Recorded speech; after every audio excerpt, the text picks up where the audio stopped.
Astrology 2018. We're here at Unity in Chicago, and we're going to be talking about the energies of this year astrologically. And the primary things that we're going to focus on is a major shift in energy that's happening from last year to this year's energy. So it's virtually an astrological sea change where we're really moving from a lot of fire energy to a lot of earth energy. So we're going to be looking at what that means and what planets are stirring those changes up, and how to work with that. And I have some homework, I call it homework, but it's designed to sort of help you engage with these energies on the soul level. So at some point before we finish tonight, I think we'll go through some of those questions together so you can take it with you and start to work with these energies this year and start to have a relationship with the energies if you want to. Because basically that, in my opinion, is what astrology is all about. It's for us to be able to engage with these energies in a more fully conscious way. It's how we experience the energies and what kind of conscious awareness we bring to the energy of how we're experiencing these archetypes and these themes. And I like to start each talk with just some statements that I've crafted over the years about what I think astrology is, and like why do we even come together and have these kind of talks, what the value is. And for me, astrology is the archetypal language of the soul. It's the language that helps us understand our intimate connections with a living universe. It's like a symphony of cosmic music that's playing all around us and inside of us that we're already in tune with and dancing with. So the benefit of coming together and having these discussions is we bring those energies more alive in our own awareness, but they're already around anyway. We're already woven into the fabric, the same fabric that they're woven into. So it's a language of interrelatedness that helps us understand how we are the universe expressing itself through a human nervous system. Astrology is a language that helps us know more about how we're hardwired in this lifetime and what our souls and personalities are up to. And it gives us a lot of information, it's a giant roadmap for us about the tools and challenges and opportunities that a soul has chosen to experience in a given lifetime. So the same intelligence that created us created the planets in our solar system. And for the sake of simplicity and our own sanity, I usually talk, we only talk about what's going on in our solar system, and I usually just talk about the major planets, including, dwarf planet Pluto. I don't usually bring in the centaurs and the other archetypes. You can always add more information. There's always more, you can always add more complexity to it.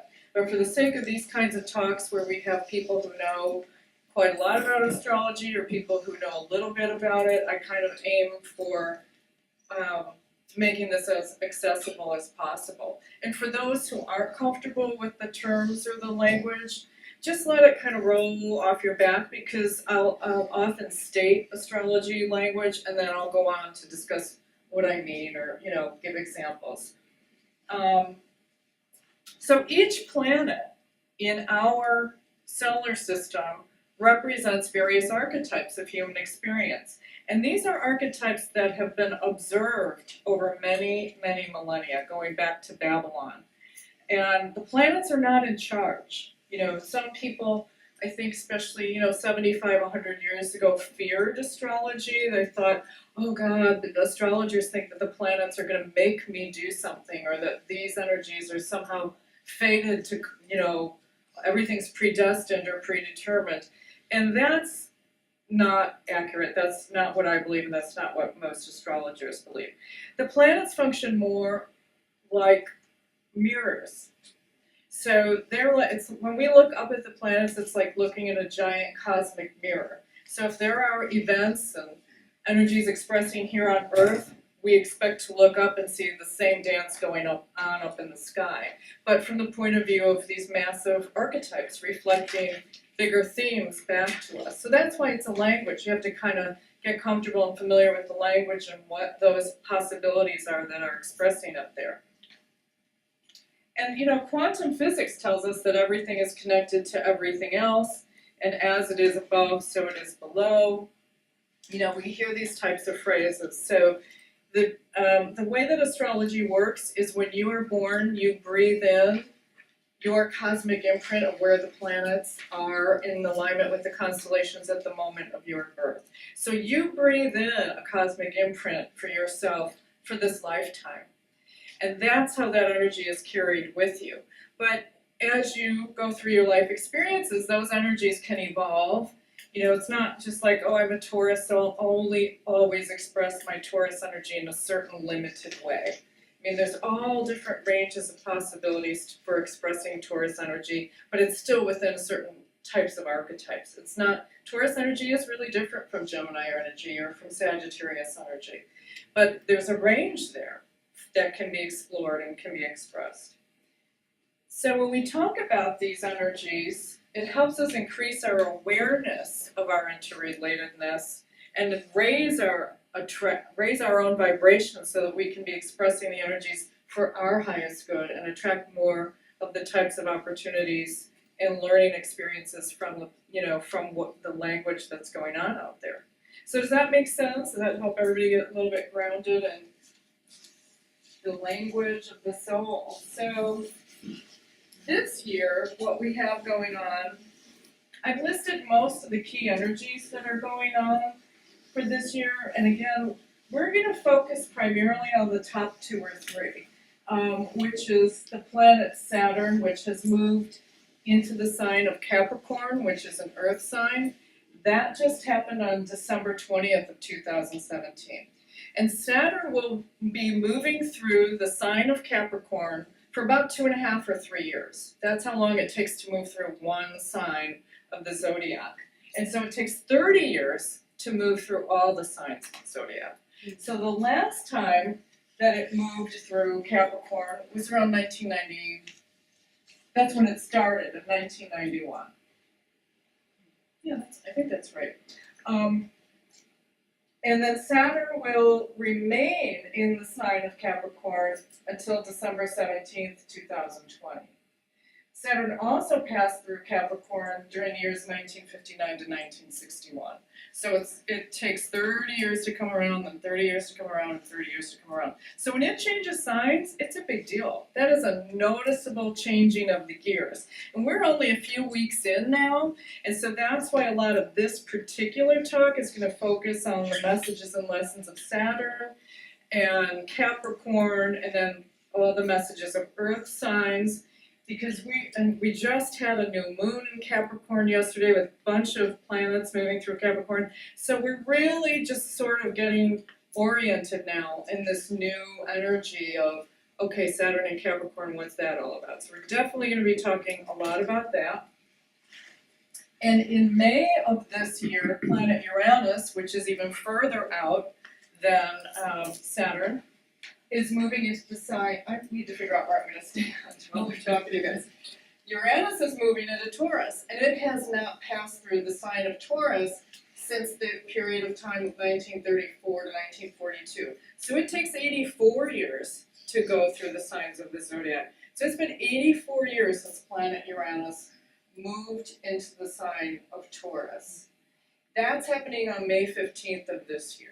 And then it'll remain there for about the next 7 years. So we just are finishing up a cycle of 7 years of Uranus going through a fire sign, Aries. That's why I said there's this major shift. Not only did Saturn move out of a fire sign, Uranus is also moving out of a fire sign and into an earth sign. That's major, major sea change for all of us. Pluto has been in Capricorn since about 2011 and will remain there until 2023. So that's a lot of Capricorn energy. And Saturn will be conjunct Pluto. That means they're going to be in the same degree in the sky on January 12th, 2020 at 22 degrees of Capricorn. That's a big deal. For those two major players to be occupying the same position in the sky is a huge deal. So astrologers are talking a lot about that because they're both so potent for endings. They're both potent energies that are like, that's enough of that nonsense. Let it go, start over. And so there's gonna be a lot of discussion about that. I just wanted to reference it because we're headed in that direction now. You can feel all the undercurrents of moving towards that moment in time. Jupiter is in Scorpio for the first time in 12 years. That shift happened last fall. And it will stay there until October of this year. So it takes a year to move through a sign. So it's in a water sign. So last year we had fire and air, fire and air, fire and air. This year it's earth and water, earth and water, earth and water. Which of course people talk about muddy consciousness. It's a very fecund kind of energy. Fertility. We're moving from massive masculine energies to all feminine energies. And, you know, think about what's happening in our society and in our consciousness right now. There's this massive shift into women finding their voices and discovering their truth and power and finding a way to claim that power and move it into full expression in the society. So again, if you see something happening here on Earth, you expect to kind of look up in the sky and see a similar dance going on. And in fact, that's what's going on. Neptune is in Pisces, also a water sign. Chiron is a planetoid that people talk about a lot. It takes 51 years to go through its orbit around the sun, and it's changing signs this year. So it's moving out of a water sign into a fire sign. This stuff we probably won't talk a lot about, except to make a really strong point that those water energies, in a lot of ways, are supporting all that earth energy. Those water and earth gets along. So, you know, it's a lot of energy to strengthen the feminine, to strengthen the earth, to, you know, blend those consciousness opportunities. So we'll get into more about, well, what does that mean? But we're going to primarily probably look at, we're going to do a lot of Saturn and Capricorn, we're going to do a lot of Uranus and Taurus. We'll look a little bit about some of, just as sort of, a lot of times astrologers, when we look at this stuff, we're like, okay, what happened last time Uranus was in Taurus? Well, what was going on in 1934 to 1942? You know, we'll take a little bit, that helps us understand these energies better so we can, you know, work with them more consciously as we move forward. So that's what we're going to be tuning in on primarily tonight. And there's more going on. There's a cool, I do want to mention, and I hope we get to this, there's a really cool eclipse next month. There's 5 eclipses this year. That's pretty standard for any given calendar year. Of course, we had the massive big one last August, the Great American Solar Eclipse, which is such a huge deal. And one of the reasons why the eclipse that's happening on February 15th next month is so interesting is because it really activates the same energy that eclipse activated last summer. So it's almost happening in direct opposition to where the eclipse happened last summer. So it's like a further continuation of that story that really got put in motion in a big way last summer. So we'll try to take a quick look at that too. Yeah, if we can. It'll be fun to kind of jump through that. So why did I call my talk a talk on consolidation? Well, I had a few reasons for that. This year is a 2-year and a 9-year numerological cycle. Last year was the start of a new 9-year cycle. The one that started prior to that was in 2008. So it's interesting that we have these presidential sea changes that have happened with these cycle changes as well. So in numerology, it's a 2-year, which is about consolidating and building. It's about taking the energy of the new beginning and keep on trucking with it. What are you going to do with it? How can you build momentum with it? That's what this whole year is about, building momentum. That's why I called it consolidation. It's like, what did you want to bring into your life or begin, or what were you excited about or inspired about? Were you able to craft a vision in 2017 that you can now carry forward in 2018? That's what all this energy is about. And the cool thing about Earth energy is it's all about building. It's all about consolidating. It's all about effort and doing the work and taking the footsteps to make things happen. So that's another reason why we're going to talk so much about Earth and why this is about consolidating. Also, the Taurus is coming into the view in a big way as Uranus moves into Taurus in May. And Taurus is the second sign of the zodiac, so it's about consolidating the energy of the 12-year cycle of the 12 energies of the zodiac. So in so many ways, we're on this number 2. It's like, where do you want to develop and maintain some momentum? What did you get going last year that you don't want to lose sight of this year? Did you have a chance to get things in motion last year to the extent that you wanted to? Maybe this year you can say, oh gosh, no, I wanted to do this and I didn't get to it. It's like, great, well, let's get going now. We're still in the beginning part of a cycle. We can still get stuff up and running. Oh, and I'm a big tennis nut. I don't play tennis often or very well, but I love to watch it, and they talk about consolidating in tennis. So I just wanted to briefly use that as an example. So when people are playing tennis, singles tennis, there's one person on one side, one person on the other. The person who's serving, each person gets a turn to serve for a game.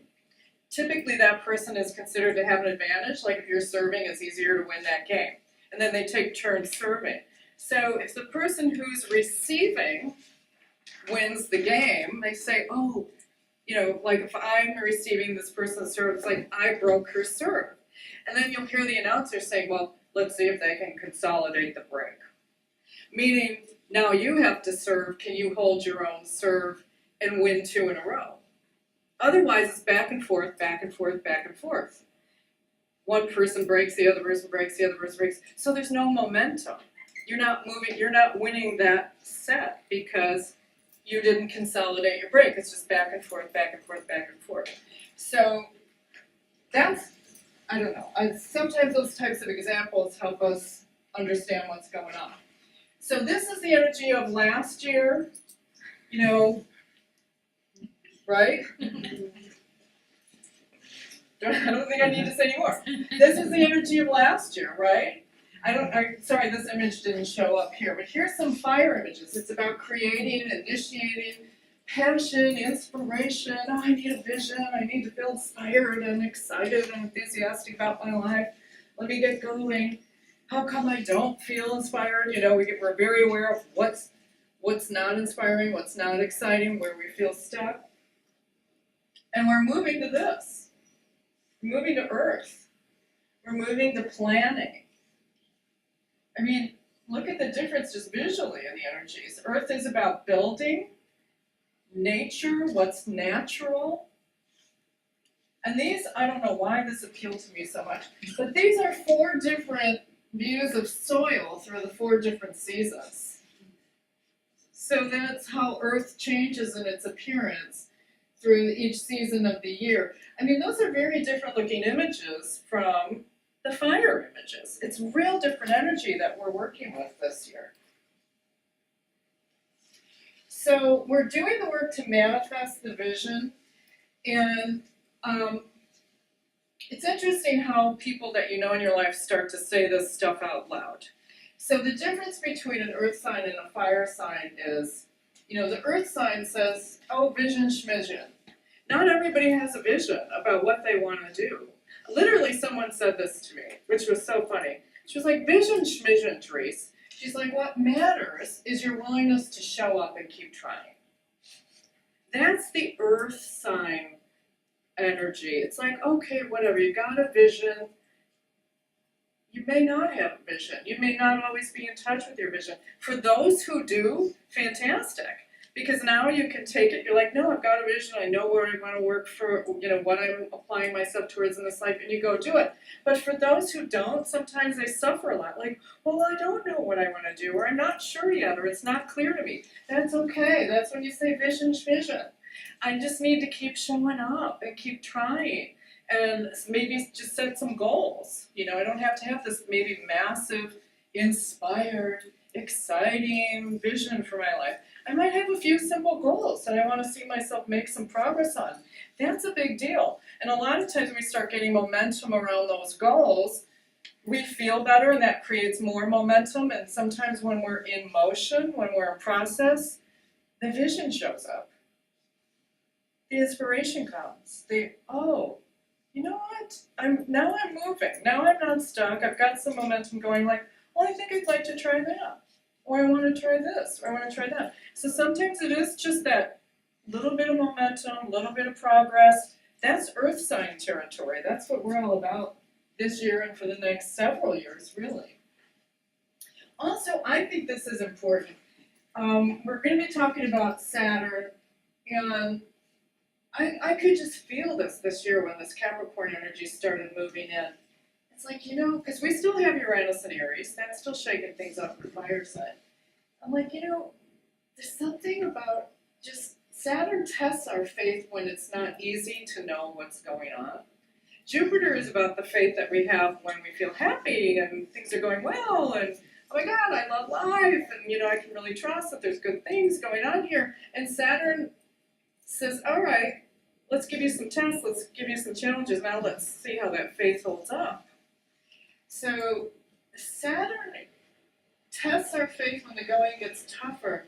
But so there's the sense of, even if you don't have a vision, even if you don't know what the purpose is of experiences that you're having, you can trust that there is one.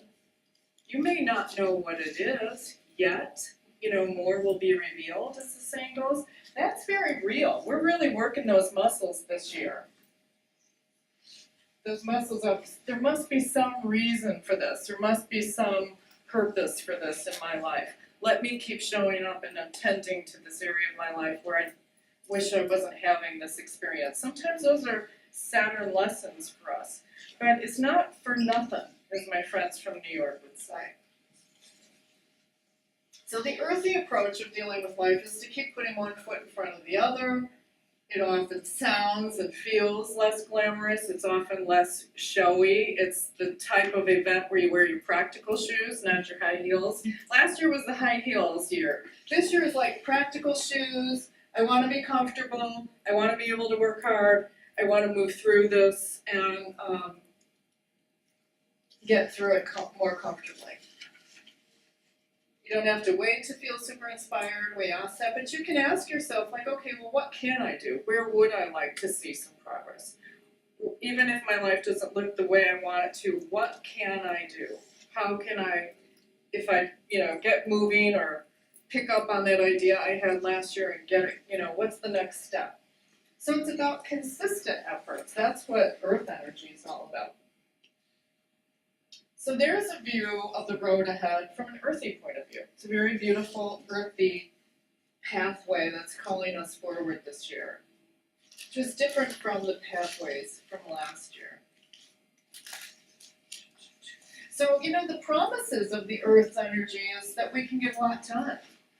We're willing to work hard. We're willing to put our effort forward. And there are reminders that, to remember that we will encounter resistance. It's pretty much a given. There's going to be resistance. There's going to be situations where we kind of have to pace ourselves and be patient with ourselves. And a very Saturn principle is to be aware of your breath and your breathing and to keep breathing. Because a lot of times with a lot of Saturn energy like we're having this year, we clench. Saturn puts pressure on us. It constricts, it restricts, and we forget to breathe. So we got to keep breathing.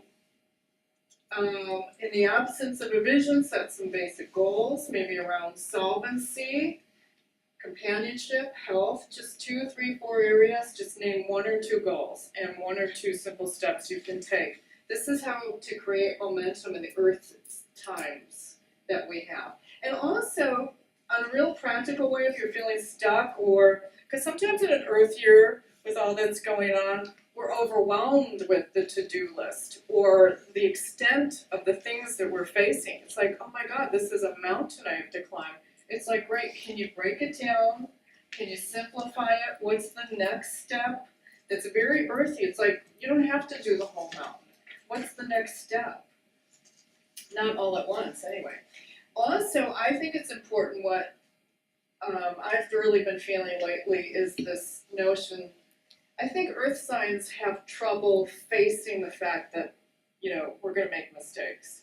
It's like, why would I bother? Why am I gonna put all this effort in if I can't do it right, or if it's not gonna go the way I want it to go, or if it's just gonna be effort? And, you know, earth signs like results. Like, well, I'll work hard if I know it's going to blah, blah, blah. And so, that can cause some stagnation with the earth signs. It's like, okay, you're going to make mistakes. You're gonna get it wrong sometimes. So just know that, try to learn if there's something to learn from it. You don't have to obsess about what the lesson is from that mistake. Just try to see it if you can, remember it if you can, and keep going.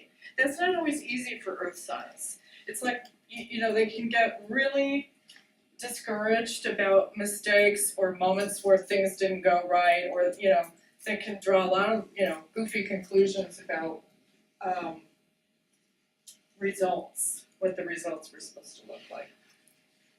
So as we move from fire to earth, we're moving from a really courageous energy to one that's more about stamina.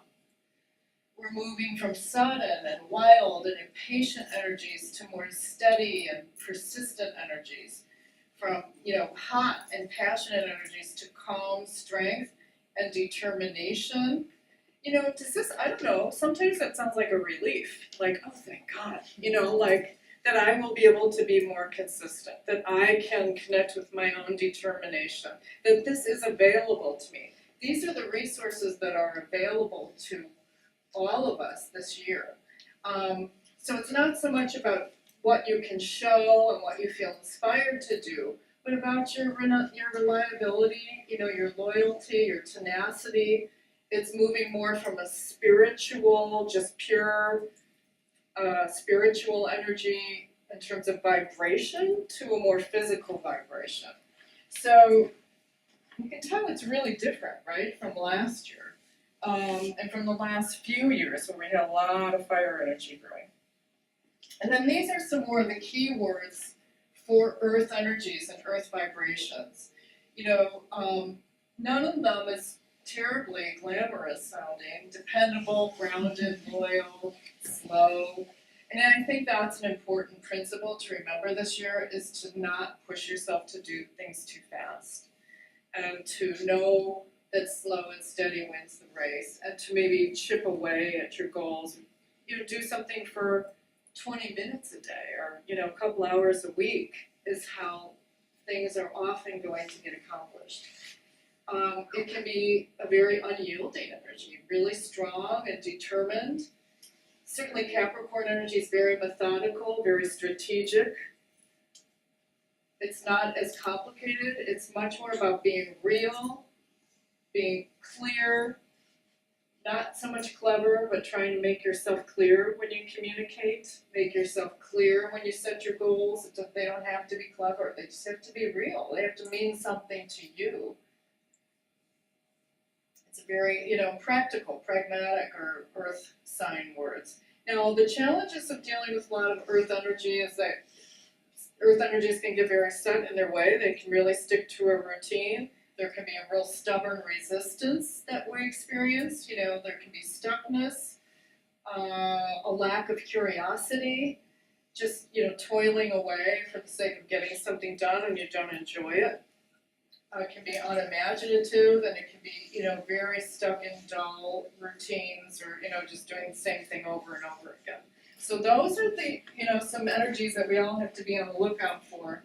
And certainly if you know anybody who's an earth sign, you might want to have some compassion for them, because they're gonna be the people this year who are really get stirred up by the planet Uranus. And they're the people who least like change, you know, but who are gonna be the most stirred up around change, potentially. And remember, we all have those energies expressing somewhere in our chart. So, you know, even if you're a person who was born with 6 planets of fire, You've got Taurus energy somewhere in your chart. You've got Capricorn placement somewhere in your chart. So these energies are moving through some section of your chart, even if you don't have a lot of Earth planets represented in those sections. So we're all gonna, this is why we talk about this stuff. Somewhere in our lives or in our consciousness, each of us are encountering these principles. That's why I'm starting to speak the language, because you might start going through your day and say, oh my God, why is, I've been financially stuck on this level of existence for so long. I was like, oh, well, maybe that's where I need to look at, where I could set some basic, simple goals for improvement in this area of my life. You're going to hear yourself and others saying these things out loud, especially as you start to focus and become more conscious around them. So here's a picture of the planet Saturn. We're going to talk a lot about what Saturn means in astrology, because of all the Saturn most likes to express itself in the sign of Capricorn. So once every 30 years, Saturn has the chance to move through the sign it is most comfortable with. So it's kind of ruling the roost this year, or the next 2 or 3 years. So it's really a lesson, it's always important to kind of do your Saturn, but if ever you were going to be conscious about doing the Saturn in your chart, looking at your chart and knowing what your Saturn's instructions are for you, boy, this is the year, or the next 2 or 3 years. So that's why we're spending so much time talking about it. It's like Saturn is center stage. It is like beaming information to us, like what's going on over here. And often Saturn gets a bad rap in astrology. It's known as the taskmaster, but it's one of the most effective tools in the toolkit. If we can connect with it and say, all right, I could use some help making sense out of this area of my life, or getting organized, or having a strategy here, or making some goals here. Saturn loves goals and it loves progress. And it's the mountain goat that steadily climbs to achieve, to accomplish, to get stuff done, to get organized, which often involves a process of simplification. Pick 2 or 3 things that you might want to make some progress on and get organized around. So Saturn is a big help when it comes for, facing the to-do list or facing stuff that typically you'd rather not be doing. Saturn's like, don't worry, let's roll up our sleeves and get this done. So Saturn is about the need for discipline, structure, and order. It's about setting limits and knowing where the boundaries are. It has a lot to do with authority. So that's kind of a big one, because typically we think about, oh, I have authority issues, or I hate people in authority. But what it really means is, how can you be more in touch with your own sense of authority? Your own sense of responsibility, your own, astrologers talk about how the word author is contained within there. Like, how are you going to author your own story? What is your story to tell? What is it that's most important to you to be grounded and centered in? Like, and one of the most primary examples is to own your yes and to own your no. Like, no, I'm not interested in that. Yes, I'd love to do that. I mean, that's you. That's you expressing your true self. Saturn is a lot about consistency and responsibility. It's a much more mature energy, often thought of as more paternal than maternal. And if you think about the cycles of Saturn, again, it takes every 30 years to go through the cycle once. So when people are around 30 years old, Saturn's coming around in their chart for the first time to the same position where they were born. And don't we notice how people in their 20s are different from people in their 30s? It's because they've gone through this cycle, this maturing cycle, where they're like, okay, the youthful stuff that used to be interesting, we've outgrown. It's like, so what are the things we're going to embrace as a more mature version of ourselves? And then there's a second Saturn return around age 58, 59, 60. It's the same thing, like, okay, what have I outgrown now? What do I need to set aside? And where will I focus my energies? And where will I focus my intentions? Saturn is all about intentions. And it's also about integrity, which really, in the spiritual sense, is about the alignment of your inner self and your outer self. So if there's some area where you're pretending to be okay, but you're really not okay, Saturn was like, could we please take a look at that? You always say you're fine, and you're not fine. You're so not okay. What do you? It's like you're not showing who you really are. You're not showing up for your own truth. So, it's there's stories about people who've always wanted to write, but they're not writing. So an example of coming into alignment with your own integrity is, I'm going to sign up and take the writing class. I've always wanted to be a writer. So you're trying to align your activities and what you're actually doing and how you're actually spending your time, which is a very Saturn principle, with what you really want, or who you really say you are, or who you say you'd like to be, that you'd like to try being. So, just keep it simple, like, all right, who is my inner self, and, am I spending any time doing those things that are the most important to me? And, Saturn teaches us how to be effective, how to be strategic. Often what happens when we're dealing with Saturn is we go through a process of review. So we're asked to take stock of where we are. It's like a giant inventory of our lives. Often that's not very fun, right? That doesn't sound fun. But if you can remain neutral and say, okay, I'm doing well here, or I'd like to do better there, or I've not been spending any time or putting any thought into this area of my life, if you can kind of look at that in a neutral way, and then say, all right, so what does that mean? Am I going to take a couple steps? Oh yeah, I promised I was going to get back to dating. I've been single for 3 years, or I'll get my online profile. It can be why sometimes Saturn gets a bad rep is it's because it's hard to look at stuff. And we can go into instant depression, or instant self-criticism, like, oh God, I swore I want to lose 20 pounds by now. I guess we start, I guess that means I'm just such a weak, terrible, blah, blah, blah, blah, blah. And then we spiral into negativity a lot of times when we're going through review, when we're going through inventory. And so people are like, God, I hate Saturn. And it's like, Saturn's neutral, but it's how your reaction to something that's serious, a serious process, a mature thing. Let me look at my life in a more mature way. It's what gets stirred up that is usually associated with Saturn, and it can often stir fear, because we look at the stuff and we're like, well, I don't know how to change this. I would have changed it by now if I knew how. So it can stir up a lot of fear, a lot of resistance. That's usually, that's why I'm saying try to have some patience with that, because that's usually just a sign that you're in the first stages of a process. And if you can keep thinking incrementally, you don't just have to go blasting through those fears. You can take note of it and be compassionate with yourself, get support, but hopefully don't just turn away from it again for another 2 years or another 5 years. You can set it aside for a while. Saturn is really good at that. Like, I'm going to put that on the back burner. That's going to have to wait. I'm going to prioritize this. I'll have that on the back burner. The thing to be careful about is you don't just leave it on the back burner, for years and years and years of time. Sometimes that happens with people who struggle with a lot of Capricorn energy. So again, Saturn is about the breath, and it's about literally like breathing in back into your own body, your own sense of authority. A lot of times when we take that deep breath, don't we feel like,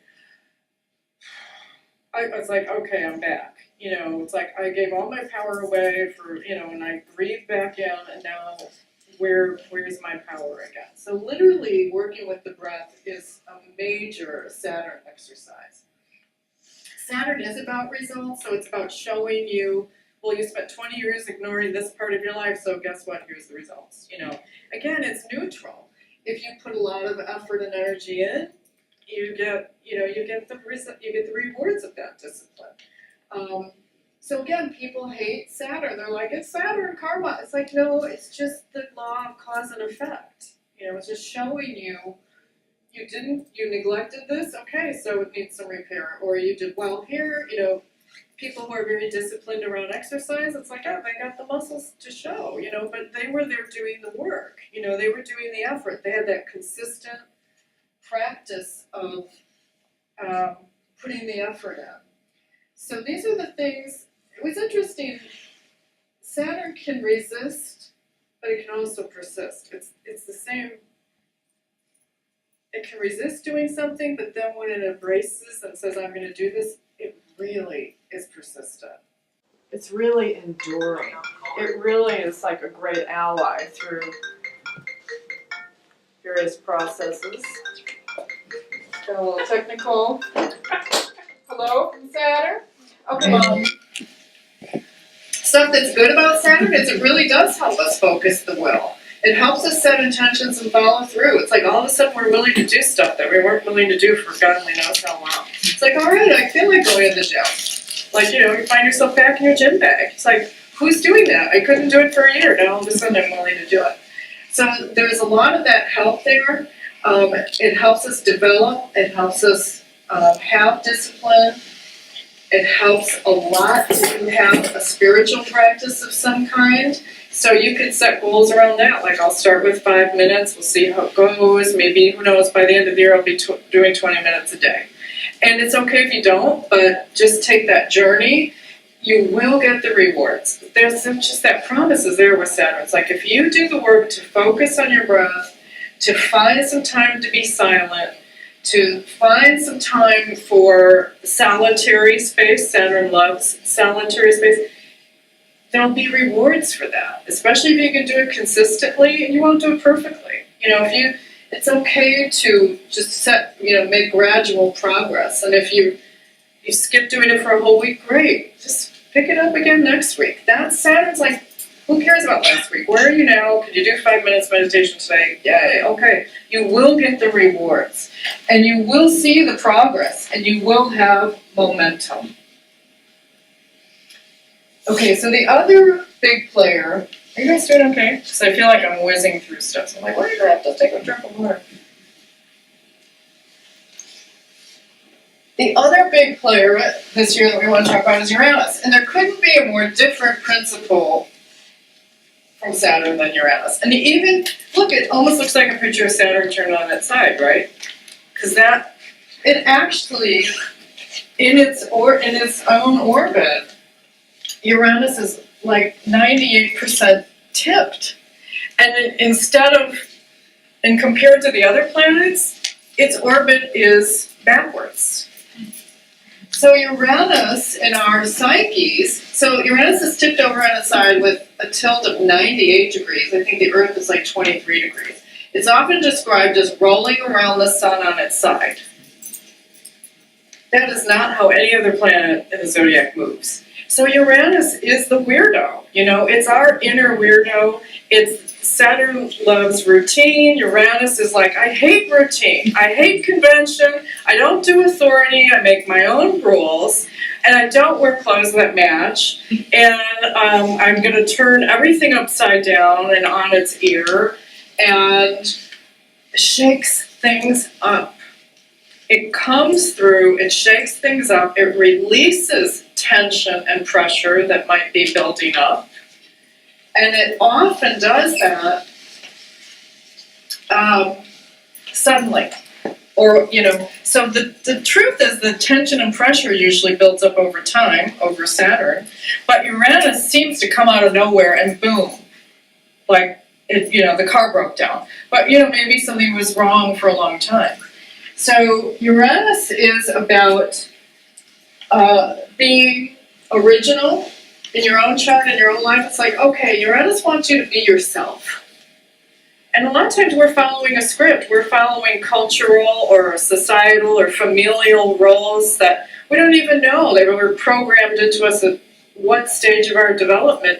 And Uranus will shake that up and it's like, are you sure? So it's kind of inviting your inner weirdo to come out. It's more whatever area that you're eccentric. It may be inviting you to consider an alternative path of some kind. So the questions for Uranus are, where do you need to break with your routine and with convention? And it can often be really rebellious. I've had Uranus moving through part of my chart where it's like, I just want to break with everything. It's like, I don't want to do this. I don't want to do anything, you know, get me out of here. And so it shows you where you've sort of kept yourself in a tight container, and it can stir you up like so that you are like really rebellious. You know, when I've had this Uranus going through my chart, I'm like, I can see, I'm calling my friend, I'm like, I understand why people trash hotel rooms.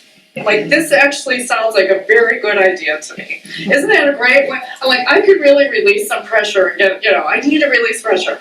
You know, so sometimes when we have a lot of Uranus, we have to sit and yell in the car, you know, where no one can hear or call the police. But it's like we have to let tension and pressure out.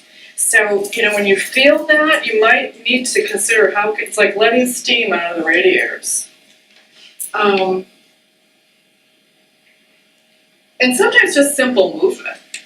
Go for a walk, go for a brisk walk. It will help move the energy. Move your hips, do a little dancing. It's like it's got to move when that pressure starts to build up where you're like, I'm going to explode. Usually that's Uranus. So it's what parts of myself or my life are ready to be overthrown, or where do I need to experiment with a new or different approach? Uranus is the planet that rules the sign of Aquarius. It's the unconventional thinking, original thinking, non-linear, inspired, creative thought processes. The thing about Uranus is sometimes you do get so frustrated you just want to like take the table and turn it over and say, I'm done with all of this. You know, very abrupt. Very chaotic, so we have to remember not to throw the baby out with the bathwater. There might be some stuff that needs to go, but sometimes in Uranus temper tantrums are just like, it's all gonna go. That's it, I'm throwing away everything I own. I'm sick of clutter, you know, and you don't go through and maybe keep a couple things. And also is a trickster. It's like you wanted to say something to your friend, but you said the exact opposite of everything. It's almost like, who took hold of my vocal cords? I'm saying exactly the opposite of what I meant. Or the person thinks I said the opposite of what I meant. So we get a lot of that trickster, like 180. I meant to turn right, I turned left. My dad uses the phrase, you know, you zigged when you should have zagged. Like, you meant to go over here, and you went over there. It's like, and you're like, who got a hold of the steering wheel? What's going on? That's Uranus. You know, you called somebody to make an apology, and you wound up getting in a worse fight or something. Uranus just kind of has there's like, that's when the trickster, that's what's kind of inviting you, when you start to notice, like, things keep going the opposite of how I wanted them to go. You might want to take a look at, so what's really going on? Do I even really want to be doing this in the first place? What is a trickster trying to show me?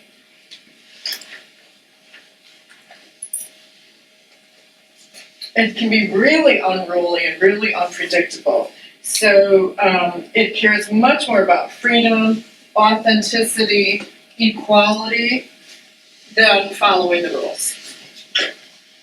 And it can be a rebellious energy. You know, the Uranus was always out there, right? And it was even visible to the naked eye, but it wasn't discovered until like 1781, French Revolution, American Revolution, more egalitarian principles. It's like when these principles show up in a big way in our consciousness, that's when those planets are just quote unquote discovered.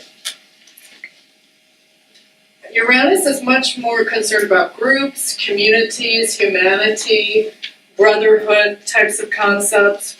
So we're going to be looking with Uranus sea change out of the sign of Aries, which is kind of selfish, into Taurus, which is very nurturing. So we're going to have opportunity to shift and make choices about how we want to participate in groups where we're actually kind of more nurturing and taking care of each other. Uranus through Aries kind of shows you everything that's wrong. It's very disruptive and very impetuous. And then Uranus and Taurus is also disruptive, but it's almost like Uranus and Taurus starts to show up with some solutions for what got revealed as being problems during the Uranus and Aries cycle. So I'll talk a little bit more about that. But so we had 7 years of quote unquote stuff getting blown up, then Uranus and Taurus is like, okay, here's some energy for solution. So Taurus also has to do with money, ecology, food, very simple staples of life. So there's more experimentation going on with how to address these issues. More inventive solutions for these issues. Because Taurus is the sign of the zodiac that craves peace above all else. It's the most sensual of all the signs. It often experiences peace through music and sound and the senses. It often calms itself down through routine. So some of the routines, if you start getting really hyped up and riled up, it's like, just do the dishes, do the laundry, get some things done, start moving, do a simple task. Sometimes the answers to life's big problems are, do the laundry, do the next right thing, load the dishwasher, go for your walk, spend 20 minutes in nature. And then you become more yourself, you get more grounded again. It's very much a sign that is very conscious of body processes. It's funny that I made this joke and I heard another astrologer make the same joke. I'm like, see, it's so true of Taurus. Taurus is the sign that's always thinking about the next good sandwich. People will be talking about problems with Taurus like, I'm hungry, or I have to go to the bathroom. It's just like, very basic awarenesses of, I'm thirsty, or, my feet are tired. It's very Taurus, the Taurus part of you that interrupts and says, excuse me, I have to sit down. It's very much like, I can't, what's happening in my body, or what does my body need to do? Let's say, okay, I just had lunch, okay, when's dinner? So I have to plan. It's very much just those routines, just very much, food and sensuality. And the thing about Taurus, though, it's sometimes dismissed as a unintelligent energy because it values silence, usually in fewer words, and keeping it simple because it doesn't trust all that complication and all of that, oh God, you're spinning another yarn, you lost 5 minutes ago, what's really going on here? Because it just doesn't trust all of that. It's much more about, the simple processes and natural processes. But more than any other sign, it has a huge capacity for reverence, to be in the moment, to feel that, warm breeze on the skin, to take a bite of an apple. Taurus is like, oh, I'm all about what I'm feeling or hearing and seeing. And that's what, all the great wisdom traditions keep trying to get us to go back there. Get back in that moment. Taurus is like, I'm already here. This apple is like the best apple I've ever had in my whole life. And y'all are talking complicated stuff. So Taurus has a very earthy wisdom about it that's very nurturing and mostly humble and modest and caring and of others, very calm and steady, loyal friend. Okay. The last time Uranus was in Taurus is when Gandhi, who had been around for a long time, at least since the early 20s, doing his stuff in big ways, if you follow his timeline. I mean, I can't believe I found this. I'm like, oh, what was going on in, the 1930s? This is the headline. Gandhi announces retirement from politics to focus on village economics. Now, Gandhi was the guy, he is the collective consciousness, and he was trying to move an entire society of people out of, enslavement to the British Empire. I mean, he's Uranus. And he's like, you know what? We need to focus on local village economics. That's Taurus. And when did he decide that in his journey, when Uranus was in Taurus? This is the quote. This is how he described it. Work in the village was an arduous and slow affair. It was plotter's work. That's Taurus work. Slow and steady and simple and bricklaying and one step at a time. It did not earn banner headlines in the press and did not seem to embarrass the government. Yeah, Taurus people sometimes get criticized like, well, you don't care about change, you're not doing anything, you just went to work today, you need to go march on the Capitol in Washington, and blah, blah, blah, blah, blah. And it's like, yeah, no, actually I need to feed my family, And many of Gandhi's colleagues did not see how this innocuous activity, Taurus, could help India in advancing to the real goal, that of political freedom. On the other hand, the first official reaction to Gandhi's village uplift work was to consider it a well-laid plan to spread sedition among the rural masses. That is so Uranus and Taurus, because that's really how change happens. In local communities, focusing on basic values, like how are people ever going to be free if they have no economy to speak of here locally? Is this how you started the movement? No, he was already doing stuff for at least a good 20 years. But he was like, you know what, I'm tired of doing, he had already done some, I think, hunger strikes and things like that. He's like, you know what, I'm tired of having these meetings and protesting guys in the government. I'm going to go back to the village and start working on village stuff. He sort of retired, quote unquote, from politics to focus on this, which was profound. It's a big radical thing. To focus on village economics. That's Uranus and Taurus. Does that make sense? And when did he do that? He didn't do that when Uranus was in Aries. A few years before, he did it then. He's like, this is where the focus needs to be. So Uranus was in Aries from 1928 to 1934. That's when we had Black Tuesday, and the market crashed, and the Great Depression started. That's when Hitler, who had been around for a long time, really seized power. That's when Roosevelt took office, and that's when Roosevelt right away started doing the New Deal Phase 1. In Uranus and Taurus, that's when Gandhi was also around. I always like to remember that. It's like, oh, Roosevelt and Hitler. It's like, yeah, what was Gandhi up to? That's why I looked it up. And I was like, I can't believe it. So Uranus then moves into Taurus, and that's when you have to further develop the things that you started in Uranus and Aries. It's like, well, we did New Deal 1. It had some success. We're going to have to really switch it into high gear. That's when he did New Deal Phase 2 in 1935, the Works Projects Administration.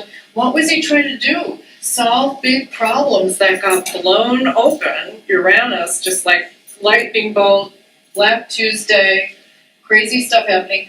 Solve problems and in a lot of ways, economic problems that already got disrupted in the previous cycle of Uranus and Aries. So that's where we are now. It's like a lot of stuff's been disrupted in the last 7-8 years. Now we're in May. We're still in Uranus and Aries right now. And I think it's going to go out with a bang.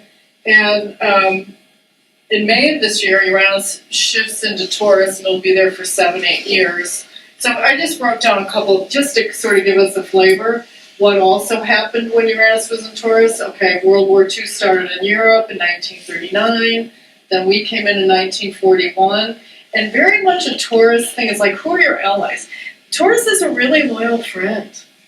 It really is. So Aries is like the me, like I have to be in this for me, what's in it for me, and I have to be a brave warrior all by myself. And Taurus is like, no, let's do this together. It takes more than one person to work a farm, to do these Taurus activities.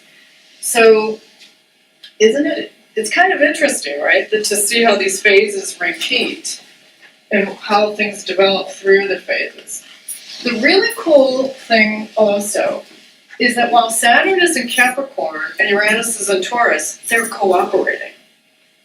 So they're moving through the sky, through our charts, and through our lives, supporting each other. So the discipline of Saturn and the inventiveness and the genius, the creative way of looking at things of Uranus are working together for the next 2 or 3 years, and then Saturn will change signs again. And Jupiter in Scorpio, which is a very powerfully intense energy, is complementing Capricorn. Now it will, at some phases, be moving opposite Uranus, but it's really strengthening. So people talk about determined. So if you start to lock into things that really matter to you, there's a ton of energy of perseverance, depth, setting really strong roots into something, really gaining a lot of ground. So the discipline of Saturn and the creativity of Uranus. And it's good news too because, some of that disruptive, chaotic energy of Uranus, Saturn will slow it down. Saturn will say, are you sure you want to trash your apartment right now because you're so mad? Like, maybe not. And Uranus like, okay, well, what else should I do? They can work together to bring out the best in one another. So Saturn and Uranus are about mature participation in a community. What groups do you want to get involved with? And, show up and get on a committee. And it doesn't have to necessarily be to a committee with a serious purpose, but it can be. If you haven't been involved in something and something kind of catches your eye in your community, this might be the time where you actually go do something about it. Where you're like, I usually let those opportunities pass by. I'm not going to do that this time. Saturn and Uranus is those moments where we don't let opportunities just go rolling by, where we do find ways to get involved and come to life around something that means a lot to us. And it can also, again, Saturn can slow down Uranus, which is good. We can pump the brakes and pace ourselves and, be consistent. We won't just start something and abandon it. We'll really move through it and stay with it.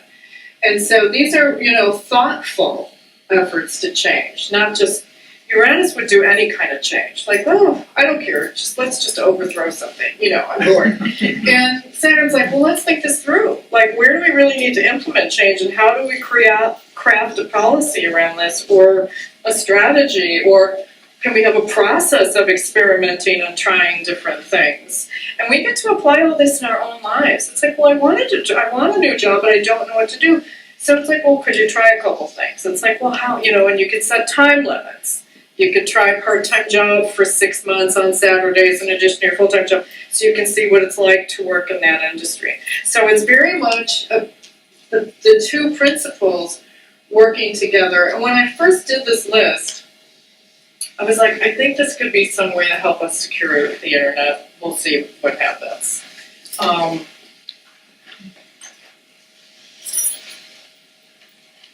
Okay, organized chaos, giving form to inspired ideas, building structures around interesting ideas. It's like coming up with something exciting and then actually, how many times if you have this great idea but you never do anything about it? You're like, oh, I had this great dream, or I woke up yesterday, I had this great idea, and you're like, that's interesting. And by the time lunch rolls around, it's like, it was just an idea.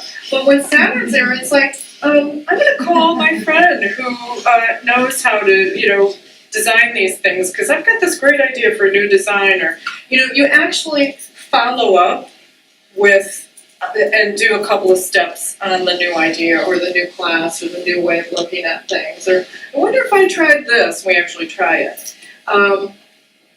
It's about sustainability, and it's, again, I wrote mature participation in groups. It can be fun participation in groups too. I'm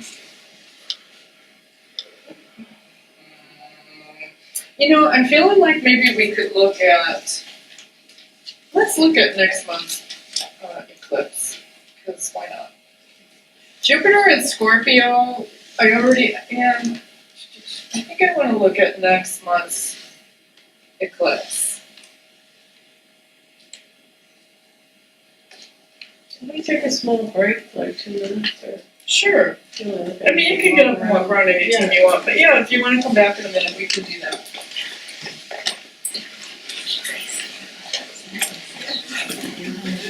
Okay, so we're going to kind of continue on now. So what I put up here on the screen, like I said, there's 5 eclipses this year. There's one at the end of the month that I did not prepare specific comments about. The one that I wanted to look at was the eclipse that's happening on the 15th of February. Yeah, that's not right.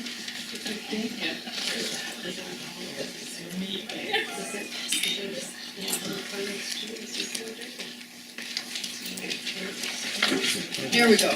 Okay, so this is astrology. Boom, charts, lots of information, lots of symbols, and just to orient you a little bit, this is like if we were standing here, this is where we'd be standing in Chicago, like right in the middle at the horizon line. Everything here is going on above the horizon in the sky. This is, planetary energies that have set below the horizon that we can't see. But in this inner circle, hey guys, in this inner circle is the chart for last summer's Great American Solar Eclipse in Leo. And we did almost an entire talk on that. So what you can see in this chart is a bunch of stuff up there, a bunch of planets and energy and the nodes of the moon that show the line of the eclipse. All in Leo. That's this inner circle. So big splash of energy up there.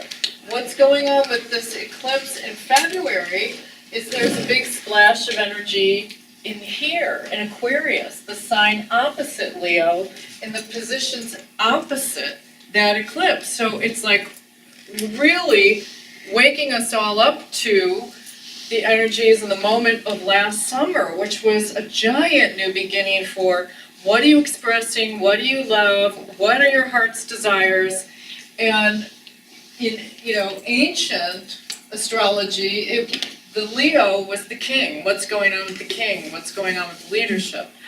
Whereas Aquarius energy is the people, the humanity, the citizenry. So now it's kind of like the people's response to how do we feel about everything that's been going on, and what can we get organized around? And again, where are our groups and where's our participation? So there's a huge reverberation, and there's a whole video on my website from the talk that we did last summer to try to bring people more into conscious alignment with their heart's desires. That was going on last summer. And then this is sort of like, for me, I think it's kind of like doing, who are my people? Where are my groups? Who else has similar heart's desires as mine? But I also think there's going to be a reverberation. I don't like to get into politics too much, but a lot of people with the last summer's eclipse were predicting all kinds of stuff about Trump and Trump's health and what might be happening to him, because these energies activated a significant place in his chart. That's how astrology works, is you want to look at the chart of the event, and then how is it affecting me, and how is it affecting you, and that's the value of having your own individual chart consultation done. Well, so astrologers were all looking at, oh my God, look what it's doing to Trump's chart. And when I first looked at it, people were predicting all kinds of things. I'm like, I don't know, something's going on with his heart. Maybe he'll have a heart attack. So it's just coming out in the news now, right, as we're getting closer to this activation of last summer's energy, that, maybe he actually has a heart condition. Have you guys heard those headlines yet? That, he just had his presidential medical exam recently, and of course he walked out of there saying, I'm in perfect health, I'm like 22. Look at me. He came out with, I'm like, okay, what's wrong? What's really going on? So it's starting to leak now to the press, like, he actually, that medical exam actually revealed that he has a heart condition. So now the people are finding out a little bit more what's going on. The people are getting access to, what's going on out there.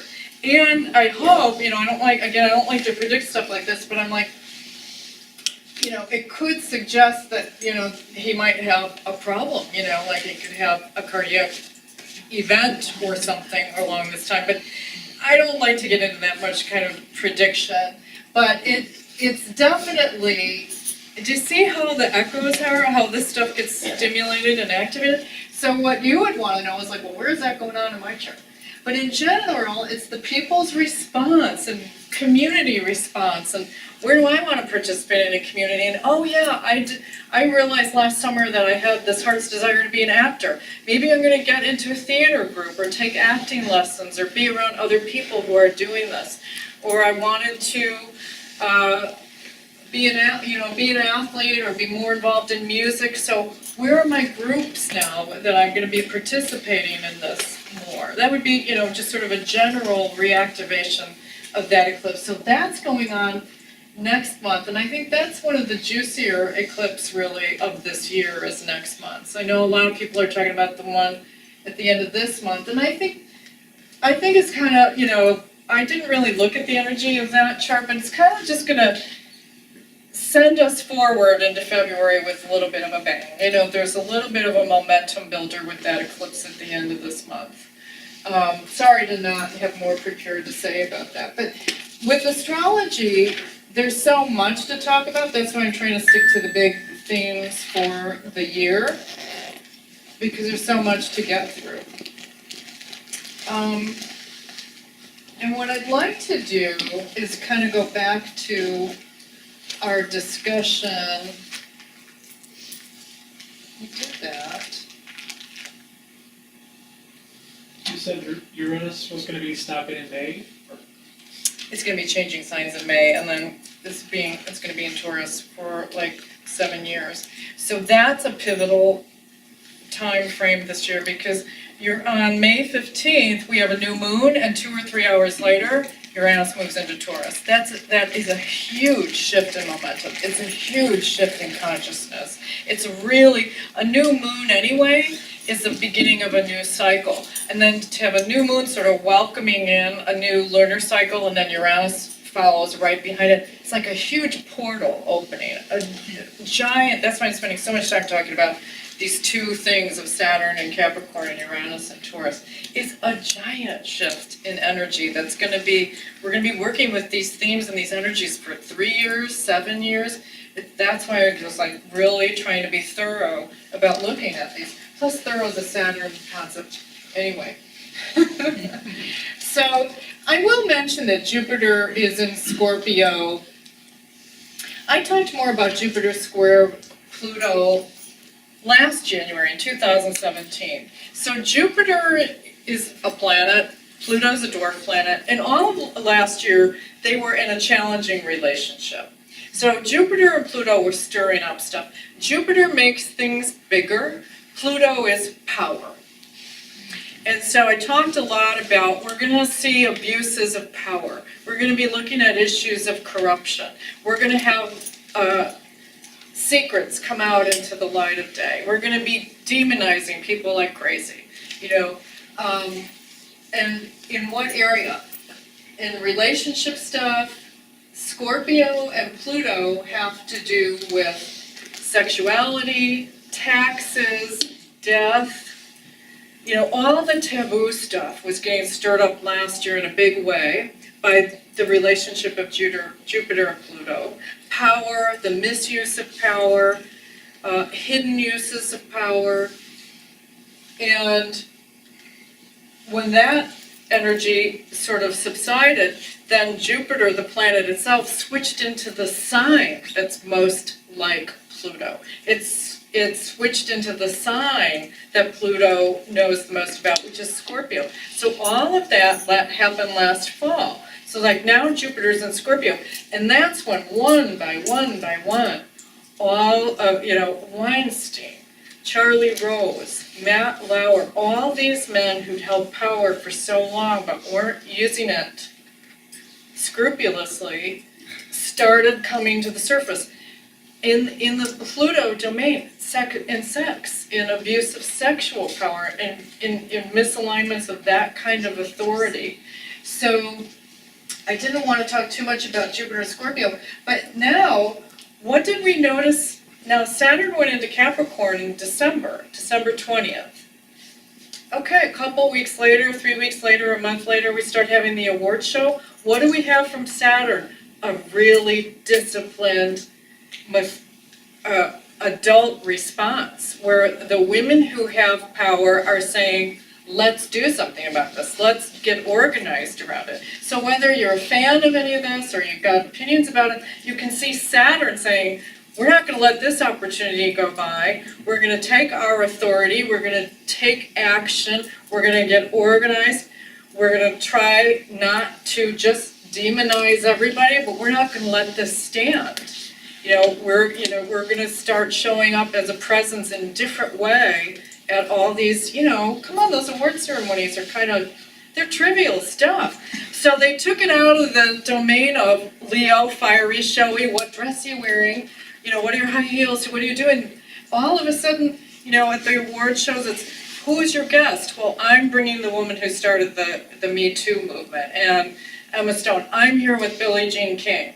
And, they brought people who organize women it was not what am I wearing, it's who's this and how is she making an impact in her community and how can we, so it's all that earthy, Saturn and Capricorn, there's abuses going on, let's have a mature response to it. Those women are like, we want 50-50 power by 2020. They're organizing a responsible, thoughtful movement around something that has come out in the open. So, we can argue pluses and minuses, are they doing it right or blah, blah, blah. But that's where you can see the planetary archetypes, one version of how they're expressing and how they're playing out. It's like, let's have an organized, grown-up response to this. Let's get organized around this. That's a very Saturnian response to some ugly stuff. Some really, Pluto and Scorpio says some ugly, toxic stuff.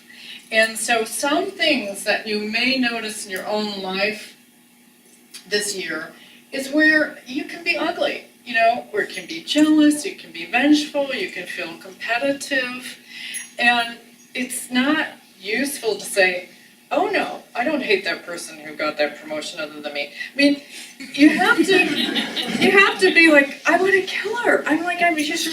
You have to, it's to acknowledge the own truth of the dark side and the strength and the intensity of the emotion that you're capable of feeling. Like, I want to kill those guys who did those abuses. It's like, okay, there's something really powerful there to at least acknowledge. Scorpio is about, could you please at least be honest that, you're not a saint and you sometimes in this, it's like, okay, you're having passion, you're having strong feelings. It's almost going to be impossible to ignore that this year. I'm furious about this new tax bill, or how or that my partner is doing blah, blah, blah with our joint finances, or, there's going to be a lot stirred up here. The good news is that Saturn is nearby and, that Earth energy, it's like that's the benefit. It can strengthen you to take action on stuff that you feel really strongly about, or to organize areas of your life that, you're just so furious that, you're still having money problems all these years later. It's like, okay, let's look, that fury could, really mobilize you, and it could embolden you and strengthen you. So these concepts are coming together and can be really strong. And I think with Saturn there, though, there is that caution of trying not to. Scorpio can be very vengeful and very much about retribution. So Saturn will probably help you not actually do destructive behaviors in response to destructive behaviors, because, that's not going to get you anywhere. So that's the good news about these things, the feminine energy, the fury of the feminine energy. That's how sometimes we think masculine strong, feminine weak. It's like, no, there's a real power to, and this isn't about girls and guys, it's about the vibration of the energy. There's a real power there that is merging and coming together and uniting. And so Saturn is like, would have you behave with integrity, to use your authority, not just to get revenge, hopefully. Unless, but to pretend you don't feel that way, not gonna fly. Nobody's gonna buy it, and you're gonna, there can be a lot of healing that comes through letting ourselves feel those strong feelings and acknowledge them and feel the strength of them, it can really be transformative. But usually you need a support community or people who, know how to deal with, keep your journal, do something where you're like, I'm furious, to bear witness to it. Saturn allows us to bear witness to a lot of stuff. So, I kind of wanted to get into this stuff a little bit, back to Capricorn and lessons, because you know what I was thinking? Saturn and Capricorn allows us to recover our dignity. Capricorn energy is, it walks that solitary climb. It sort of looks out over the landscape. It spends a lot of time by itself. There's certain things that it doesn't stoop to. It won't do. It just has a lot of dignity and a lot of poise.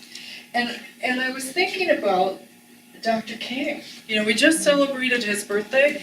I mean, if we think about his reaction and his choices of how to behave and how to guide and lead a movement, it's very Capricorn.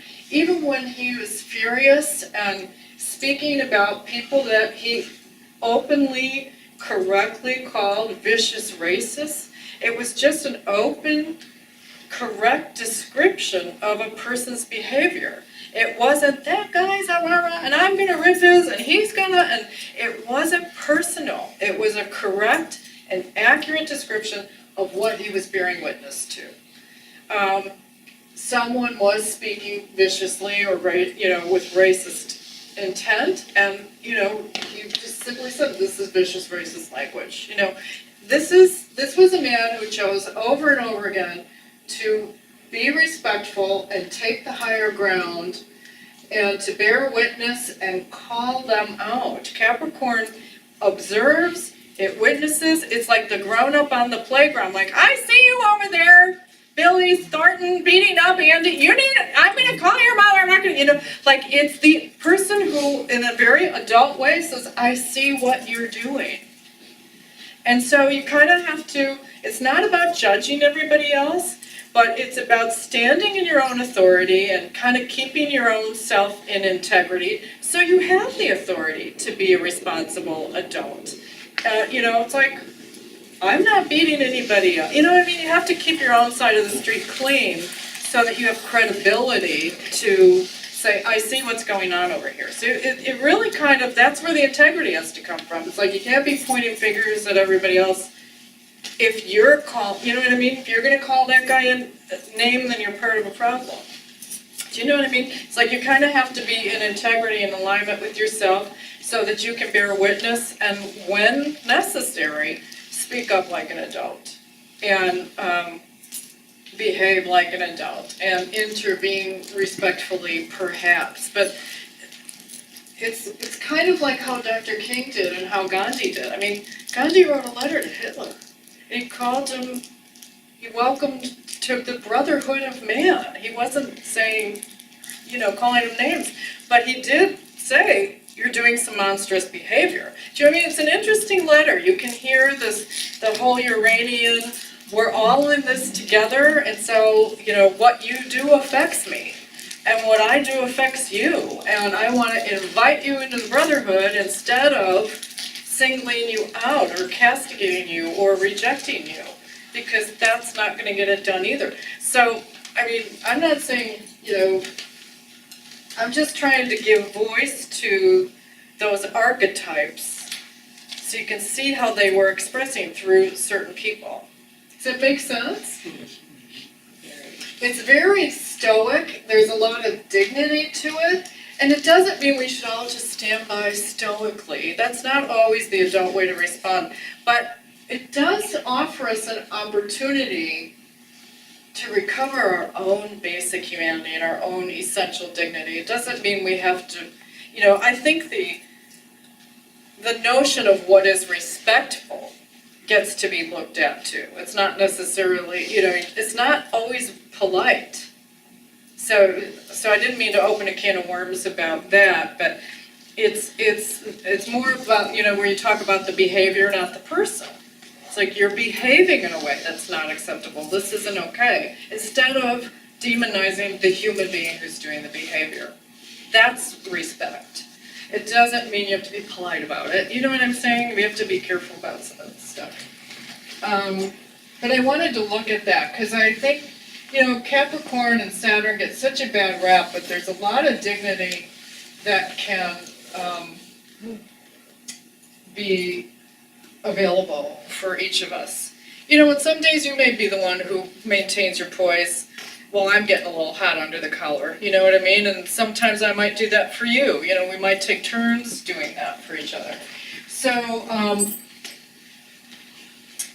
I'm gonna start the process of looking at homework stuff, but I wanna actually go over the handouts, because we've been here for a while, so, but a very cool Capricorn question is like, well, what are my ambitions? And what is the mountain that I would like to climb? Where would I like to see myself accomplish? Where are my achievements gonna be? And, you know, what provisions will I need? You know, what do I need to take with me? And what don't I need? A lot of this year is about simplification and letting go of stuff that is not necessary. And sometimes, I've just been walking around my house asking myself, like, how can I let go of stuff that's not necessary? And then the next day, I'm going through clutter. It's just an energy now, it's a momentum. I think a lot of us are just wanting to simplify. And this is the right time to be asking yourself that, because you'll get guidance about, oh, I know what I want to let go of, and you'll start working on it. And if you don't, just keep asking, like, okay, what isn't necessary to me here? That's a huge Saturn in Capricorn. What's not necessary? It's like, what don't I want to be focusing on? What don't I want to spend my time on anymore? What do I just simply not have time for anymore? That's a very Saturn in Capricorn question. So, I'm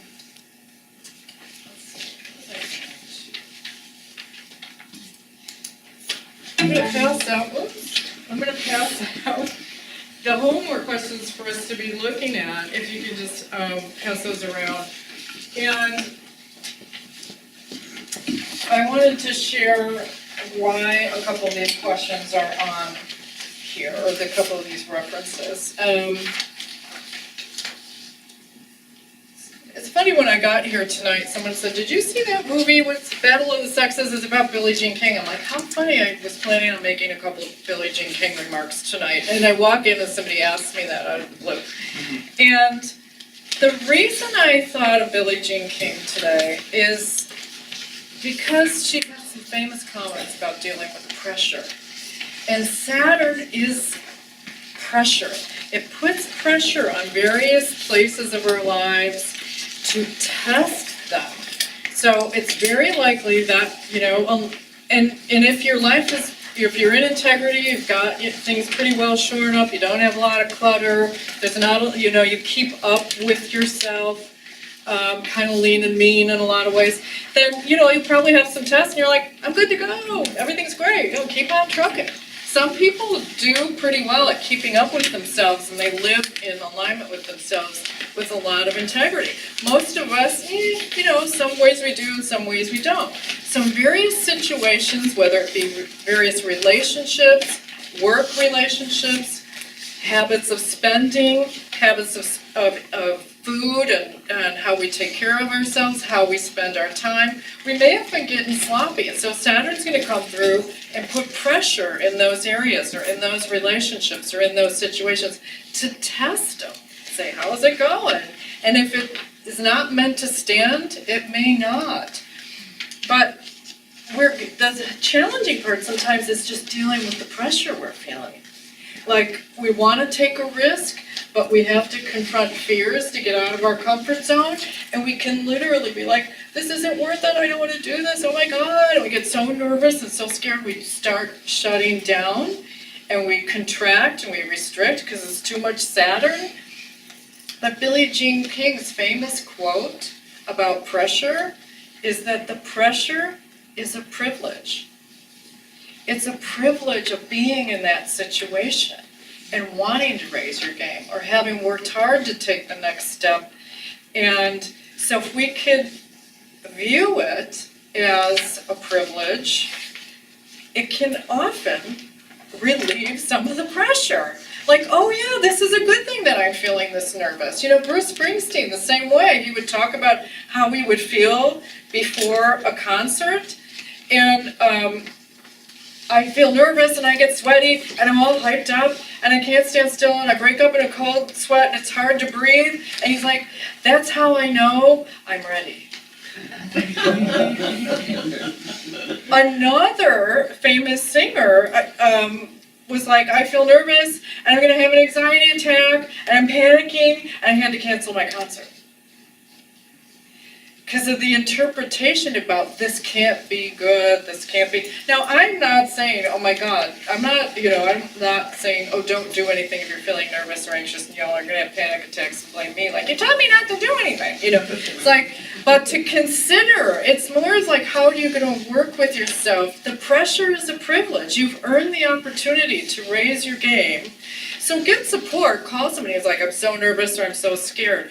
But it's maybe a good thing that you're feeling that way because you're about to go to the next level. You're in the final at Wimbledon. Remember, that's why you've been working so hard at tennis the last 20 years. This is the privilege of all your hard work, is this pressure. And I think that, what I've noticed when I ask myself that, could I see this maybe as part of the privilege of doing this? It starts to lift. And then I don't internalize all that pressure in my body. That's not a good thing.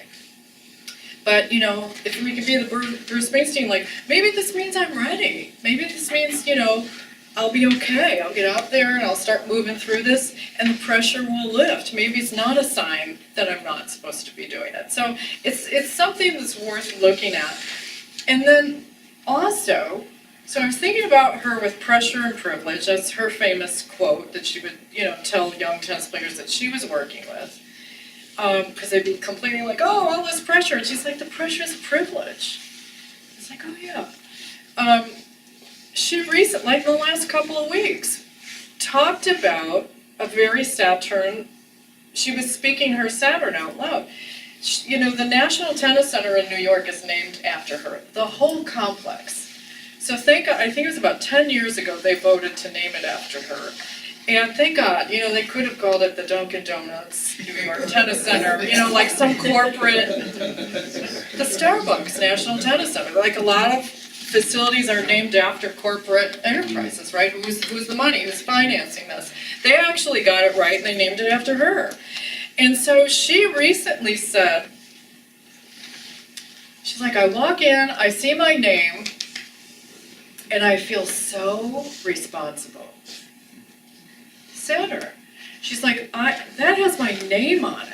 She's like, and so then she went on to say what she meant by that. I'm like, oh, the poor thing. Oh, what is you taking on responsibility? And she said, I want this place with my name on it to be a place where everyone feels welcome. I want it to be a place of inclusivity. So if people hate me or they have religious beliefs against me as a gay woman, I want them to feel comfortable coming here too. So she said out loud what responsibility meant to her. It's to have a place where everybody feels welcome. It's like, that's got my name on it, so what does that mean to me? And she's like, I feel like, this should be a place where everyone is welcome. That's what it meant to her. Could you get more grown up than that?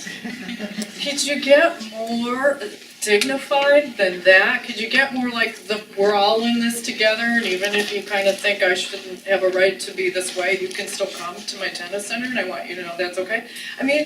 That's so Saturn. And that's so also Uranian. The brotherhood, the community, everybody's welcome, as long as you're not doing harm to other people or whatever, you follow certain rules of decency. You don't have to agree with me or my politics or my whatever to have a place here. That's Saturn and Uranus working together. She just said this a week or two ago on the news, So isn't that interesting? So I think sometimes Saturn invites us to consider who our role models are and how other people are being examples of responsible behavior. Who are your heroes? who would you like to emulate? And, you know, it's like, okay, all the pressure is a privilege thing. Oh, Bruce Springsteen, he's a hero. I mean, who's behaving in ways that you aspire to? That's a very Saturn principle too. It really goes back to a time when the older people, the elders or the more experienced people in the tribe, really did guide and shepherd the younger people about how to behave and how to move through life cycles and how to own your feelings and how to deal with your feelings.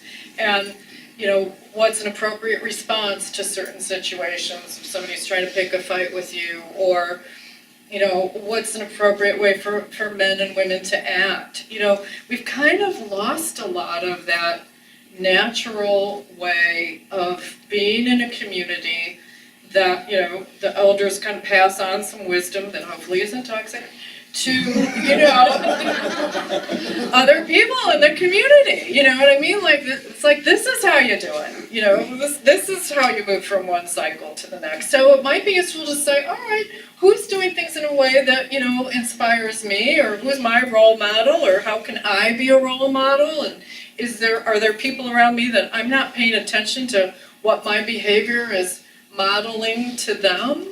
You know, what does my behavior say to the young people that I'm acting like this? And not that we're supposed to, again, this is not about being squeaky clean. Maybe you're acting like a nut, and it's giving, you know, it's showing people joie de vivre, you know? It's not about being good boys and girls, do you know what I mean? It's like, but it's that consciously asking yourself, like, oh God, I am the adult in the room. It's like, great, let's all have fun. You know, and maybe if somebody starts punching somebody, I'll have to, you know, I'll have to be the adult in the room and say, no, that's not what we do. You go in the timeout corner. You know, it's like, it's more awareness around those things. So, these are the homework questions. I mean, we could always add to this. But the first one I put down, I think, because with Saturn and Capricorn, sometimes we start setting goals and looking at the stuff, we get way too serious, way too fast. So, the first question is, where am I taking myself or this situation too seriously? You know, I've had friends in the past say that to me where I was trying to figure out a certain thing in my life, and this friend of mine was like, God, you're as serious as a heart attack. And I was like, you're right, I am acting like the world is going to end if I don't sit here and, you know, figure this out, as if there was, you know, no trust in a higher power, no, like, wait, you know, I've lived through things like this before. It was just like, you know, just that consternation of, if I don't figure this out, like, the world is going to end. It's like, okay. That's Saturn and Capricorn in a dysfunctional way. That's why the first question is, where am I taking this all too seriously? Could I have some fun working on these goals? Could I have some fun deciding where I want to participate? Or can I have some fun figuring out how I want to get organized in my community? God forbid that we could, you know, have some fun doing it. And then it's like, okay, and what areas of my life do I need to get more serious about, or take a better, more serious look at, or where do I need to be more real, or grow up? You know, and that can be, but that doesn't have to be this big ponderous thing. If we're reflecting on these, sometimes we take these questions into our work day or a given situation, and we're like, oh, I can be grown up in this conversation. You know, it's like, it just is in that day or that week or that moment. We don't always have to have a list of, I will now be grown up in the following ways. But to have these things in your consciousness is good too. You know, just bring it into your life. But if you have some things where you know you want to grow up around your spending, or keeping track of receipts, or whatever, you know, helping your neighbor, you know, where you pretend you don't see that she needs help with her groceries or something, you know, sure, you can have a bigger list, but you can also just sort of notice in certain moments, like, oh, this is one of those moments where I could actually say something intelligent and contribute to this conversation, or whatever. Okay, I actually think the next 2 or 3 years with Saturn and Capricorn, if you do nothing else, if you spend some time being more aware of how you're breathing, and what is your relationship with your breath? And could you set a manageable goal around that? Like to spend 5 minutes a night just paying attention to your breathing before you go to sleep. And I think John Kabat-Zinn does great work around consciousness and conscious breathing. He's got YouTube videos, he's been around for many years. And if you do nothing else, that could be just a huge life-changing practice. Saturn in Capricorn loves a good practice, Taurus loves a routine, and Uranus wants a new routine, so it covers all the bases. So, good questions, because these are Taurus questions. What's my relationship with my body, my physical self? Where's the next good sandwich coming from? Taurus also has to do with issues of money. And of course, Saturn is time. So any of those where you want to check out, how is my relationship with this stuff? You know, is there one habit that I would like to let go of? Like, oh, I waste time in the following ways. You know, I have way too much time on Facebook. Okay, there's one habit. You're like, okay, what's my goal? I would like to cut down 20 minutes, 20 minutes a day is reasonable to be on Facebook, but I've been spending 3 hours a day. So you could set some goals. Like, okay, I'd like to waste less time. What would that look like? And then what's one new habit I would like to develop? Oh, I would like to cook more of my meals at home. You know, what, just something. Is there something you could improve and commit to kind of one day or 1 week at a time, knowing that you'll do it imperfectly? The magic of this year, like we have these conversations with ourselves all the time, like, oh, my New Year's resolution. Saturn's in Capricorn, you'll probably actually do it. You might start cooking all kinds of stuff. You might clean the kitchen and cook. Saturn's like, oh, finally you're giving me something productive to do. You know, you can actually do it. Like, thank God, a good occupation, you know, a good way of occupying my time. This year we're way more likely to do this stuff. It's not just, oh, like at the beginning of the year, let's talk about it. It's like, oh my God, no, let's have Saturn and Capricorn really help us with this stuff. Taurus question, what values do I want to focus on this year? You know, I don't know. We didn't talk a lot about that, but you could name 2 or 3. Sometimes when people approach their goals from a notion of what values you want to lean into, that gets more traction for some people. Here's an affirmation. Saturn is my ally. This is my year to develop good habits. I can find inner strength, discipline, and wisdom to embrace my plans little by little. This is true, you guys. This isn't just nice words, oh, let's think of something positive to say. These are you harnessing the energies. This is your way to plug into this stuff. And if you feel resistance, that's Saturn too. It's like a lot of times when we ask ourselves those questions, we first encounter the parts of us that are resistant, where there's some blocks, where there's some fears. So if you read that and say, what a bunch of horse manure trees, blah, blah, blah, that's just like, okay, you've got some resistance, that's okay. You know, but maybe if you focus on your breath for a week or 2, you'll ask yourself this question again, and you're like, it won't feel like somebody's making you do something you don't want to do. You know, because you'll have slept better, you'll be, you know what I mean? This is how the process of shift and momentum is going to happen this year. Here's a 4th item, you know, I commit to remembering that I'll encounter fear and resistance. It's natural, it's a part of the process.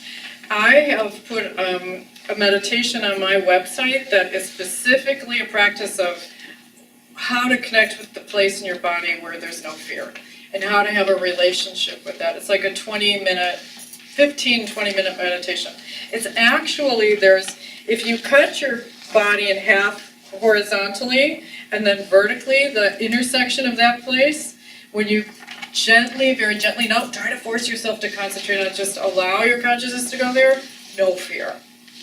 So if we can have a practice around that, then you might find more willingness. You know, you're like, whatever, I can't do any of this stuff. If you do the blue flame meditation once in a while, it may free up some of that fear and some of the resistance. It's certainly not going to hurt anything.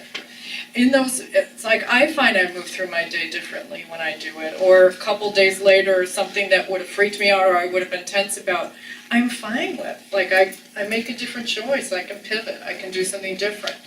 So that's why Saturn builds discipline and wants to practice doing things that are healthy, and these things will definitely build. This is about building. Building these practices will help you build the other things you want to do. You might want to set some goals around fun. Like, I don't get to fun. I'm setting, this is my year to have fun. Saturn will help you, figure out fun trips to plan. It loves making plans. Or, a way to have fun picnics because you can't afford to eat out at the restaurant, but you can go to concerts for free. And Saturn can help you organize all that stuff too. So number 5, is there a situation or where I might consider embracing pressure as a privilege without internalizing the pressure? And also just be aware that, you need to also ask yourself, when do I need to have a break or release some pressure? This is not about being such a soldier and so responsible all the time and turning yourself into a machine to get stuff done. It won't work. It won't. It's no way to live. Number 6, where is it useful to consider that life might be turning me into a diamond? So, diamonds are formed through pressure. They don't start out looking pretty and shiny. They get that way through, forces working on them and polishing them. And so sometimes, I think the next 2 or 3 years, we're gonna find ourselves in pressure situations, and of course we're gonna, as humans say, this sucks, this must be something's wrong, and this is going on, and that's going on. Maybe life is wanting you to find a way to grow through this. Maybe you're being turned into a diamond. Maybe you'll be able to raise your game as a result of some of these experiences. Maybe these are the exact challenges your soul has ordered up to help you turn more into the diamond version of yourself. Again, this is not me advocating that you tolerate a bunch of crap that you should not be tolerating. So that's why you kind of have to engage your own higher power. You get to say maybe, maybe not, stay tuned. You know what I mean? It doesn't mean you have to turn yourself into a martyr. You guys get what I'm saying, right? But sometimes we think this can't, it's kind of like the only way out is through it. That's Saturn wisdom. It's like there may not be a cutesy way around a certain thing. You might have to walk through a difficult loss or a challenge, or I've lost this job, or things are changing. Then you might want to say, maybe I'll be, as a result of facing these challenges and walking through this stuff, maybe I'll be more diamond-like. Maybe I'll have to finally learn how to ask for help. What is the lesson here for me? Number 7, and if you look up the quotes on Google about diamonds and pressure, it's hard not to get inspired, but it's okay if you don't, but it's kind of hard not to. Number 7, where's my local conscious community? Could we get together around a simple activity, like, it could be music, it could be the village economy, it could be, getting a gate built on the local schoolyard or something. What is it? Does it have to do cooking with friends? What are the things that bring you more into peaceful alignment with your soul? You might join a walking club, or this might be your year where you actually find that you've been promising to take yoga forever, now you're taking yoga. So that's a very physical Taurus, Saturn and Capricorn. It builds discipline, you work on your breath. Again, it covers all the bases. How can I allow sound or music or silence to help me transform? And then number 9, I threw a Jupiter and Scorpio one in there. What do I feel strongly about? How can I pay attention to those feelings? And Jupiter and Scorpio, where do I need to mind my own business? Because sometimes if we're very much in the Scorpio and we're getting a little crazy with that, we are in everybody else's business but our own, so sometimes it's easy question. So that's our story for major thematic stuff in 2018. We will probably do like 3 more talks this year to check in on some more specific events. Maybe we'll check in May as Uranus is going into Taurus. We haven't set the dates on follow-up talks. But it helps to build momentum and see how these things are developing also. And if you want to have your own astrology chart looked at so you can see where your Saturn is, what these energies are going to be stirring up in your chart, I am offering 10% off to all of you all who came out to the class tonight. And thank you so much for coming out on a cold Wednesday winter night. Thanks, you Yeah, guys. thank you. Yay.